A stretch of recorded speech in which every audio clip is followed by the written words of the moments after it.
दोस्तों, एक व्यक्ति एक मार्ग में बहुत तेजी से आगे बढ़ रहा था। तभी अचानक वह दूसरे व्यक्ति से टकरा गया। इस पर वह दूसरा व्यक्ति क्रोधित होकर कहता है, अरे जानवर हो क्या, तुम्हें दिखाई नहीं देता? एक सांड की तरह लगातार आगे बढ़ते जा रहे हो। इस पर वह पहला व्यक्ति कहता है, काश आप जो कह रहे हैं वही सत्य होता, लेकिन दुर्भाग्यवश मैं एक मनुष्य हूं।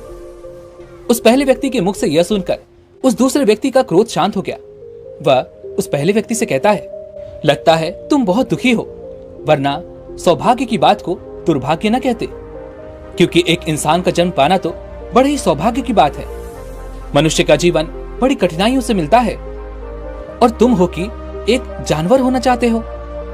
तभी वह पहला व्यक्ति कहता है, मित्र, क्या आपने कभी किसी जानवर को आत्महत्या करते हुए देखा है? क्या आपने कभी किसी जानवर को किसी दूसरे जानवर को धोखा देते हुए देखा है? क्या आपने किसी जानवर को अपने अतीत या फिर अपने भविष्य के लिए परेशान होते हुए देखा है? ऐसे में मनुष्य जीवन भला सौभाग्य की बात कैसे हो सकती है? इससे अच्छा तो पशुओं का जीवन ही है। हम मनुष्य तो पशुओं से भी गए गुजरे हैं। उस पहले व्यक्ति की ये सारी बातें सुनकर वह दूसरा व्यक्ति कहता है, लगता है तुम बहुत दुखी हो, तुम्हारे जीवन में बहुत बड़ी समस्या आन पड़ी है। यदि ऐसा है तो तुम्हें इसका समाधान महात्मा बुद्ध के पास मिल जाएगा, तुम वहां जाओ। तभी पहला व्यक्ति कहता है, ये कौन है? क्या ये कोई साधु है, महात्मा है, ऋषि मुनि है, पंडित हैं? अगर वो इनमें से हैं, तो इनमें से कोई भी मेरी मदद नहीं कर सकता। मैं ऐसे कई लोगों से मिल चुका हूं और इनके पास मेरी समस्या का कोई समाधान नहीं है। इस पर वह दूसरा व्यक्ति कहता है, वह इनमें से तो नहीं है, लेकिन वो क्या है ये मैं भी नहीं जानता। बस मैं इतना ही जानता हूं कि जो भी उनके पास जाता है उनकी सभी समस्याओं का समाधान वो बड़ी सरलता से कर देते हैं। जो भी उनके पास जाता है वो अपने सारे दुख दर्द वहीं पर छोड़कर चला आता है। उस दूसरे व्यक्ति की यह बात सुनकर पहले व्यक्ति को लगा कि उसे भी महात्मा बुद्ध से मिलना चाहिए। उसने उस दूसरे व्यक्ति से कहा, ठीक है भाई, अगर तुम कहते हो तो मैं एक बार उनसे भी मिल लेता हूँ, उन्हें भी देख लेता हूँ कि आखिर उनमें ऐसी क्या बात है जो लोगों की समस्याओं का समाधान बड़ी सरलता से कर देते हैं। इतना कहकर वह व्यक्ति अगले ही दिन महात्मा बुद्ध से मिलने के लिए निकल पड़ा। लगातार 3 दिन की यात्रा करने के बाद आखिरकार वो महात्मा बुद्ध के पास जा पहुंचा। जब वह महात्मा बुद्ध के करीब पहुंचा तो उसने देखा कि महात्मा बुद्ध अपने सभी शिष्यों को उपदेश दे रहे थे। महात्मा बुद्ध कह रहे थे, इस पृथ्वी पर उपस्थित हर किसी का जीवन बहुत कीमती है, परंतु मनुष्य जीवन अनमोल है। इसका उपयोग कर मनुष्य जीवन की उच्चतम शिखर तक पहुंच सकता है और इसी मनुष्य जीवन के कारण हम मनुष्य पशुओं से नीचे भी आ सकते हैं। महात्मा बुद्ध का यह उपदेश समाप्त होते ही वहां पर जो भी लोग बैठे हुए थे वो वहां से चले गए। तभी वह व्यक्ति महात्मा बुद्ध के करीब पहुंचा और वह महात्मा बुद्ध को प्रणाम करके कहता है, हे बुद्ध, आप कहते हैं कि हम मनुष्य का जीवन अनमोल है। आखिर हम मनुष्य के जीवन में ऐसी क्या बात है?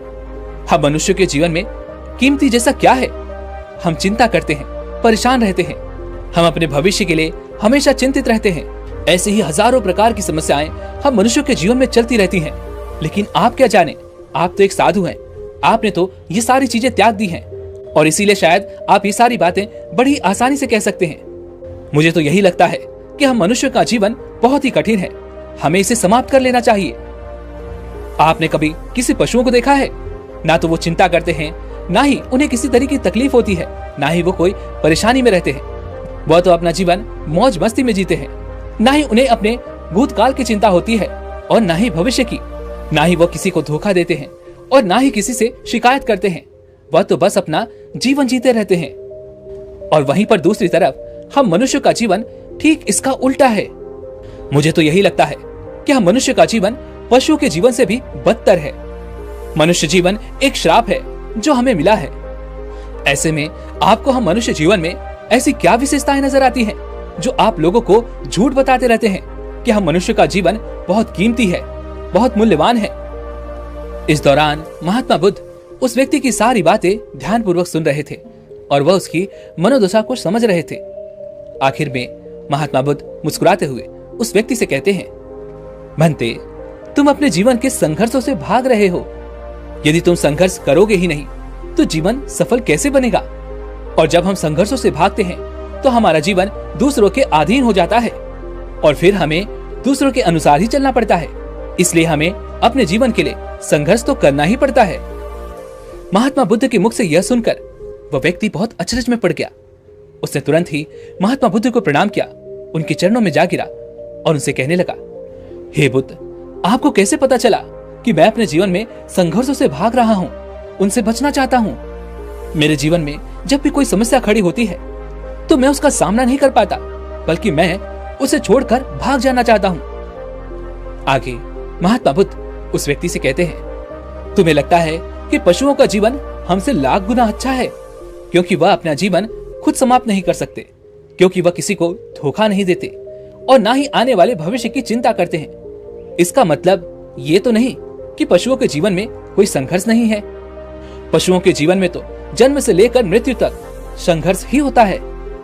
जब वो छोटे होते हैं तो उनकी जान को खतरा होता है, वे अपनी जान बचाने के लिए संघर्ष करते हैं। जैसे जैसे बड़े होते हैं तो उन्हें अपना पेट भरने के लिए संघर्ष करना पड़ता है।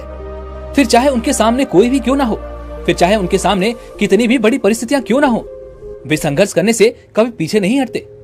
लेकिन हम मनुष्य छोटे छोटे संघर्षों से डर जाते हैं। अगर हम उन पशुओं की तरह अपने जीवन में संघर्ष करने लगे तो मनुष्य का जीवन अपने आप ही सफल हो जाएगा। इतना संघर्ष अगर एक मनुष्य अपने जीवन में कर ले तो वो जो चाहता है वो कर सकता है, उसे पा सकता है। और जबकि इतना संघर्ष करने के बाद भी वह पशु अपने जीवन में कुछ भी नहीं कर पाता। भंते, वास्तविकता तो यही है कि बिना संघर्ष के कोई जीवन है ही नहीं। बिना संघर्ष के हमारा जीवन चल ही नहीं सकता। फिर चाहे कोई राजा हो या भिखारी, सबके जीवन में संघर्ष तो है ही। जो भी इन परिस्थितियों के खिलाफ संघर्ष नहीं करता, फिर चाहे वो मानव हो या पशु, उसका नष्ट होना तय है।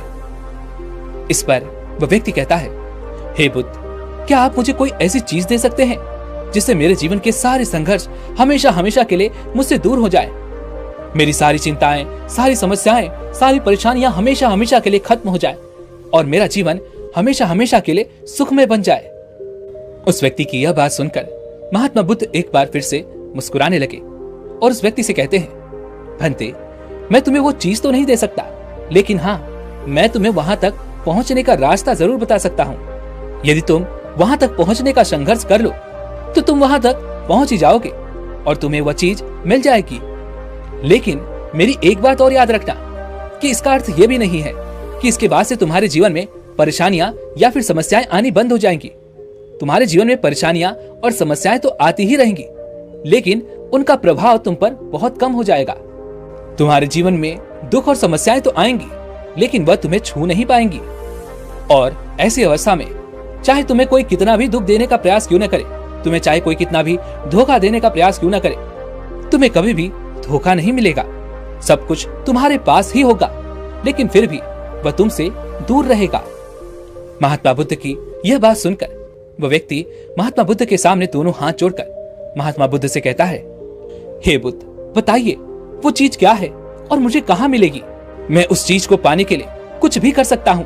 मैं अपना पूरा प्रयास लगा दूंगा, लेकिन उस चीज को हासिल करके ही दम लूंगा। इस पर महात्मा बुद्ध ने उस व्यक्ति से कहा, सोच लो भंते, एक बार यदि तुमने वह रास्ता शुरू कर दिया तो तुम्हें उस रास्ते पर चलते ही रहना होगा जब तक कि तुम अपनी मंजिल को पा नहीं लेते। और यह रास्ता अत्यंत संघर्षों से भरा होगा। क्या तुम अपनी मंजिल तक पहुंच पाओगे? इस पर वह व्यक्ति कहता है, हे बुद्ध, आप मुझे वह मार्ग बताइए, मैं उस पर चलूंगा। मैं अपनी अंतिम सांस तक संघर्ष करूंगा, लेकिन उस चीज को हासिल करके ही दम लूंगा। इस पर महात्मा बुद्ध कहते हैं, तो सुनो, उस चीज का नाम है शांति, जो तुम्हारे मन के भीतर गहराइयों में है। जैसे ये समुद्र की लहरें ऊपर से तो बड़ी तीव्र नजर आती हैं और उछाल मारती हैं, जिन्हें देखकर हमारा मन घबरा जाता है, परंतु ठीक इसी के विपरीत उसकी गहराई में वो बहुत ही शांत होता है। और ठीक इसी प्रकार हमारे मन की गहराइयों में भी वह शांति छिपी हुई है। तुम्हें अपने मन की गहराइयों में उस शांति को खोजना होगा, उस शांति के लिए संघर्ष करना होगा। और अगर तुम रास्ते से नहीं भटके तो जैसा मैंने तुम्हें कहा है वह सब तुम्हें मिलेगा जो तुम चाहते हो। महात्मा बुद्ध के मुख से यह सुनकर वह व्यक्ति कहता है, हे तथागत, मैंने तो सोचा था कि आप मुझे कोई ऐसी वस्तु बताएंगे जिसे मैं किसी भी हालत में खोज लूंगा, और उसके बाद मेरा जीवन सुखमय बन जाएगा। इस दुनिया में ऐसी कोई चीज जिसे खोजा नहीं गया हो, उसे तो खोजा जा सकता है, लेकिन मैं अपने मन के भीतर कैसे जा सकता हूँ? वहां भला कौन सा मार्ग जाता है? वहां भला ऐसी कौन सी सवारी जाती है जिस मार्ग पर मैं चलकर या फिर उस सवारी के द्वारा वहां तक पहुंच सकता हूँ? इस पर महात्मा बुद्ध मुस्कुराने लगे और उस व्यक्ति से कहते हैं, भंते, वहां पर कोई सवारी नहीं जाती और ना ही वहां पर मनुष्य पैदल जा सकता है। फिर भी वह एक मार्ग है और उस मार्ग पर चलना ही पड़ता है। इस पर वह व्यक्ति कहता है, हे बुद्ध, तो आप ही मुझे बताइए, मैं उस मार्ग पर चलकर कैसे अपने मन के भीतर की उस शांति को खोज सकता हूँ? इस पर महात्मा बुद्ध ने कहा, इस दुनिया में सबसे शक्तिशाली क्या है? इसका जवाब देते हुए वह व्यक्ति कहता है, हे बुद्ध, इस दुनिया में सबसे शक्तिशाली चक्रवर्ती सम्राट है, जिसके पास असीम शक्ति है, जिसके पास सब कुछ है, उसके पास किसी चीज की कोई कमी नहीं। इसके जवाब में महात्मा बुद्ध कहते हैं, नहीं, इस दुनिया में सबसे शक्तिशाली चीज है इच्छा, और यही इच्छा इस दुनिया को चला रही है। जो कोई भी कुछ भी कर रहा है वह उसकी इच्छा का ही परिणाम है, उसका कर्म है। सब कुछ उसकी इच्छा के अनुसार ही चल रहा है। और जहां तक बात है एक चक्रवर्ती सम्राट की, तो एक इच्छा एक चक्रवर्ती सम्राट को भी धूल में मिटा सकती है, और वहीं पर उसी के विपरीत एक इच्छा एक आम इंसान को भी एक चक्रवर्ती सम्राट बनाने में सक्षम है। इस दुनिया में जो कोई भी है, जहां कहीं भी है, जिस किसी भी परिस्थिति में है, वह उसकी इच्छा के अनुसार ही है, वह उसकी इच्छा का परिणाम ही है। अपनी इच्छा के बल पर मनुष्य इस जीवन में कुछ भी कर सकता है, लेकिन एक वास्तविकता यह भी है कि मनुष्य अपनी इच्छा पर नियंत्रण नहीं कर पाता, जिस कारण उसके जीवन में वह सब भी घटित होता रहता है जिसकी वह चाहत नहीं रखता। हमारे मन की बुरी इच्छाएं हमारी तरफ बुरी चीजों को खींचती हैं। इसलिए इच्छा बहुत सोच समझकर करनी चाहिए। हमें अपने जीवन में क्या चाहिए, ये केवल हम अपनी इच्छा से ही निर्धारित कर सकते हैं। इस पर वह व्यक्ति कहता है, हे बुद्ध, तो क्या मैं अगर यह इच्छा करूं कि मुझे अपने मन की भीतर की वह शांति मिल जाए, तो क्या वो मुझे मिल जाएगी? तभी महात्मा बुद्ध कहते हैं, भंते, इस दुनिया में सबसे शक्तिशाली इच्छा अवश्य ही है, परंतु फिर भी मनुष्य न जाने अपने जीवन में तरह तरह की इच्छाएं पालता है, लेकिन वो सारी इच्छाएं उसकी पूर्ण नहीं हो पाती। जानते हो क्यों? क्योंकि उस इच्छा को पूरा करने के लिए एक और चीज की आवश्यकता पड़ती है, और वह एक चीज की कमी मनुष्य के जीवन में हमेशा बनी रहती है। क्या तुम उसके बारे में जानते हो? इस पर वह व्यक्ति कहता है, नहीं बुद्ध, मैं नहीं जानता, वो क्या चीज है? तभी महात्मा बुद्ध कहते हैं, भंते, संकल्प। संकल्प के बिना इच्छा व्यर्थ है। संकल्प के बिना तुम चाहे कितनी भी बड़ी इच्छा क्यों न कर लो, लेकिन वह कभी पूरी नहीं हो सकती। संकल्प जितना मजबूत होगा, तुम्हारी इच्छा भी पूरी होने की संभावना उतनी ही अधिक होगी, और संकल्प जितना कमजोर होगा, तुम्हारी इच्छा भी उतनी ही कमजोर होगी। इस पर वह व्यक्ति महात्मा बुद्ध से कहता है, हे बुद्ध, तो इसका अर्थ यह हुआ कि यदि मुझे शांति पाने की इच्छा है और मैं इसे पाने के लिए दृढ़ संकल्प करूं, तो क्या मुझे वह शांति मिल जाएगी? तभी महात्मा बुद्ध कहते हैं, भंते, संकल्प भले ही इच्छा को शक्ति प्रदान करता है, परंतु इच्छा और दृढ़ संकल्प होने के बाद भी व्यक्ति अपने मंजिल तक पहुंच नहीं पाता, क्योंकि वह राह में भटक जाता है और फिर थक हार कर वह अपने संकल्प को त्याग देता है और अपनी इच्छाओं को छोड़ देता है। क्या तुम जानते हो ऐसा क्यों होता है? इस पर वह व्यक्ति कहता है, हे बुद्ध, मुझे नहीं पता। तभी महात्मा बुद्ध कहते हैं, क्योंकि किसी भी मार्ग पर चलने के लिए उस मार्ग के ज्ञान का होना बहुत आवश्यक है, और यह ज्ञान हमें उस मार्ग पर चलकर ही मिल सकता है, ना कि केवल बैठकर सोचने से। और जब हम उस मार्ग पर चलते हैं तो हमें छोटी मोटी दिक्कतें, समस्याएं, परेशानियां आती ही रहती हैं, और हम उन छोटी छोटी समस्याओं में फंस कर रह जाते हैं और हमारा संकल्प टूट जाता है। हमारी इच्छा उन छोटी छोटी समस्याओं के सामने कमजोर पड़ जाती है और हम उन समस्याओं के सामने घुटने टेक देते हैं, हार मान लेते हैं, और हमारा पूरा का पूरा जीवन फिर उन्हीं समस्याओं के इर्द गिर्द घूमता रह जाता है और हमारा पूरा जीवन वहीं पर समाप्त हो जाता है। इस पर वह व्यक्ति कहता है, हे बुद्ध, मैं आपकी बातों को समझने का बहुत प्रयास कर रहा हूँ, लेकिन मुझे आपकी सारी बातें समझ नहीं आ रही। कृपया करके आप मुझे साफ और स्पष्ट तौर पर समझाने का प्रयास करें। तभी महात्मा बुद्ध ने उस व्यक्ति से कहा, भंते, मान लो कि तुम्हें किसी गांव में जाना है और वहां पर किसी व्यक्ति से मिलना है, और तुमने यह दृढ़ संकल्प किया है कि तुम उस व्यक्ति से मिलकर ही रहोगे। तुमने अपना सफर तो शुरू किया, लेकिन काफी वर्षों के पश्चात भी ना तो वह गांव खोज पाए और ना ही उस व्यक्ति से मिल पाए। तो ऐसे में क्या हुआ? इसके जवाब में वह व्यक्ति कहता है, हे बुद्ध, भला ऐसे कैसे हो सकता है? यदि मैं जीवित हूं और वह व्यक्ति भी जीवित है जिससे मैं मिलना चाहता हूं, और मुझे वह गांव पता है, तो मैं उससे अवश्य ही मिल लूंगा। तभी महात्मा बुद्ध कहते हैं, भंते, तुम्हें उस गांव का नाम पता है और तुम्हें जिससे मिलना है उसका नाम भी तुम्हें पता है, पर तुम्हें यह नहीं पता कि गांव किस दिशा में है। तो ऐसे में तुम कौन सा मार्ग पकड़ोगे और किस मार्ग पर आगे बढ़ोगे? यदि मान लो कि तुमने किसी विपरीत मार्ग को पकड़ लिया, तो क्या वो तुम्हें उस गांव तक ले जाएगा? क्या वो तुम्हें उस व्यक्ति तक मिला पाएगा? इस पर वह व्यक्ति कहता है, हे बुद्ध, इस अवस्था में तो यह कार्य बिल्कुल भी असंभव होगा। इस पर महात्मा बुद्ध मुस्कुराते हुए उस युवक से कहते हैं, भंते, मैं कब से यही तो तुम्हें समझाने का प्रयास कर रहा हूं। हमारी इच्छा संकल्प होने के बाद भी हमें सही मार्ग का ज्ञान होना आवश्यक है। शांति को खोजने का जो मार्ग है वह है ध्यान, और ध्यान भीतर होता है, बाहर नहीं।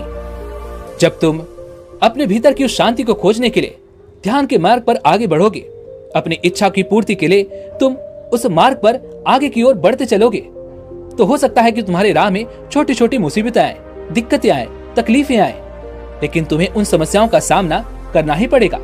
तुम्हें उनसे लड़ना होगा, उनसे संघर्ष करना ही होगा, क्योंकि वह मार्ग तुम्हारे लिए बिल्कुल नया है। और पहली बार जब हम किसी मार्ग पर आगे बढ़ते हैं तो हमें ये नहीं पता होता कि अगला पड़ाव क्या होगा और आगे कौन सी कठिनाइयां आने वाली हैं। हमें तो वो वहां पर जाने के बाद ही पता चल पाएगा।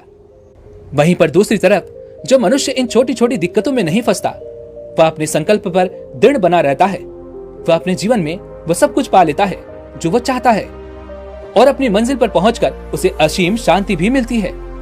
और जब मनुष्य अपने लक्ष्य को प्राप्त कर ही लेता है, तब उसे और कुछ पाने की इच्छा नहीं रह जाती। इसी प्रकार यदि तुम भी केवल मार्ग पर आगे बढ़ते रहो, तो तुम भी अपने मन के अंतर तक पहुंच ही जाओगे, और वहां पहुंचने के बाद तुम्हें किसी चीज की कोई आवश्यकता नहीं पड़ेगी। ना ही तुम्हें कोई धोखा दे पाएगा, ना ही तुम्हें कोई लूट पाएगा, और ना ही तुम्हें कोई दुख पहुंचा पाएगा। उस अवस्था में पहुंचने के बाद ना ही कोई मोह, ना ही कोई चिंता, और ना ही कोई समस्या रहेगी। तुम उस परिस्थिति से बड़ी सरलता से निकल पाओगे। और जब तुम अपने मन की उस शांति को प्राप्त कर लोगे, तो तुम एक पशु तो नहीं रहोगे और ना ही एक मनुष्य रहोगे, बल्कि तुम मनुष्य से भी और ऊंचा दर्जा प्राप्त कर लोगे। और फिर तुम्हें कोई भी दुख कभी छू नहीं पाएगा। फिर तुम्हें किसी चीज की कोई परेशानी नहीं रह जाएगी, ना ही तुम्हें भविष्य की चिंता होगी और ना ही अपने बीते हुए भूतकाल की। तुम तो बस अपनी शांति में मग्न रहोगे, और तुम्हें किसी प्रकार का दुख कभी छू तक नहीं पाएगा। महात्मा बुद्ध की यह बात सुनकर वह व्यक्ति महात्मा बुद्ध के चरणों में गिर पड़ा और महात्मा बुद्ध से कहता है, हे बुद्ध, आपकी सारी बातें सत्य हैं। मैं आपकी सारी बातें समझ चुका हूं, लेकिन फिर भी मेरे मन में एक दुविधा है। मेरे पास क्या ऐसी कोई चीज मैं नहीं रख सकता जिससे मेरी सारी दुख, सारी तकलीफें, सारी कठिनाइयां हमेशा हमेशा के लिए दूर हो जाए? इस पर महात्मा बुद्ध मुस्कुराते हुए कहते हैं, भंते, यदि तुम बाहरी दुनिया से कुछ अपने पास रखना चाहते हो, तो तुम उस शांति को पाने का प्रयास छोड़ ही दो, क्योंकि तुम कुछ ऐसा पाना चाहते हो जिससे तुम्हारी समस्याएं कभी समाप्त नहीं होंगी, बल्कि और बढ़ती चली जाएंगी, क्योंकि तुम्हारी समस्याओं का समाप्त होना संभव ही नहीं हो पाएगा। और जानते हो ऐसा क्यों है? इस पर वह व्यक्ति कहता है, हे बुद्ध, पर ऐसा क्यों? इसका जवाब देते हुए महात्मा बुद्ध कहते हैं, भंते, क्योंकि बाहर तो पहले से ही शांति है।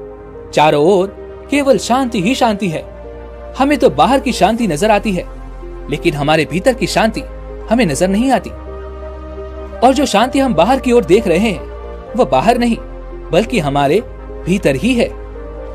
इसलिए जब तक तुम अपने अंतर को ठीक नहीं कर पाओगे, तब तक तुम बाहर कुछ भी नहीं कर सकते। जब तक तुम्हारे भीतर सब कुछ ठीक नहीं होगा, तब तक बाहर कुछ भी ठीक नहीं हो पाएगा। इतना कहकर महात्मा बुद्ध शांत हो गए और वह व्यक्ति महात्मा बुद्ध की बातों पर विचार करने लगा। उसके पास महात्मा बुद्ध के बताए गए रास्ते के अलावा और कोई मार्ग भी नहीं था। उसने दृढ़ संकल्प लिया कि वह अपने भीतर की उस शांति तक पहुंचकर ही रहेगा। उसने ध्यान के मार्ग को अपनाया और आगे की ओर बढ़ने लगा। अब वह व्यक्ति अपनी मंजिल तक पहुंचता है या नहीं, यह तो उसकी संकल्प, उसकी इच्छा शक्ति और उसके मार्ग में लगातार आगे बढ़ने पर निर्भर करता है। यदि वह महात्मा बुद्ध के कहे अनुसार लगातार आगे बढ़ता जाएगा और कठिनाइयों को पार करता जाएगा, तो वह अवश्य ही अपने जीवन में उस असीम शांति को प्राप्त कर लेगा। लेकिन हमें यहाँ पर एक बात और सोचने की जरूरत है कि हमें अपने आप से मतलब होना चाहिए। हम कहाँ पर पहुंच रहे हैं ये हमें पता होना चाहिए। हम कहाँ पर हैं इसका भी ज्ञान हमें होना चाहिए। दोस्तों, यदि आप भी अपने जीवन में सफल होना चाहते हैं, आप भी अपने जीवन में कुछ पाना चाहते हैं, तो आपको भी महात्मा बुद्ध के इस बताए हुए रास्ते पर आगे की ओर बढ़ना चाहिए। आप अवश्य ही अपने जीवन में वो सफलताएं, वो लक्ष्य प्राप्त कर पाएंगे। दोस्तों, आज की इस वीडियो से आपने क्या सीखा वो मुझे आप कमेंट में जरूर बताइएगा। इसी के साथ में उम्मीद है कि आपको आज की वीडियो पसंद आई होगी, तो लाइक और शेयर करने के साथ चैनल को सब्सक्राइब और घंटी बटन को जरूर दबा दीजिएगा। तो चलिए फिर मिलते हैं ऐसी एक और वीडियो में। तब तक के लिए अपना ख्याल रखें। धन्यवाद।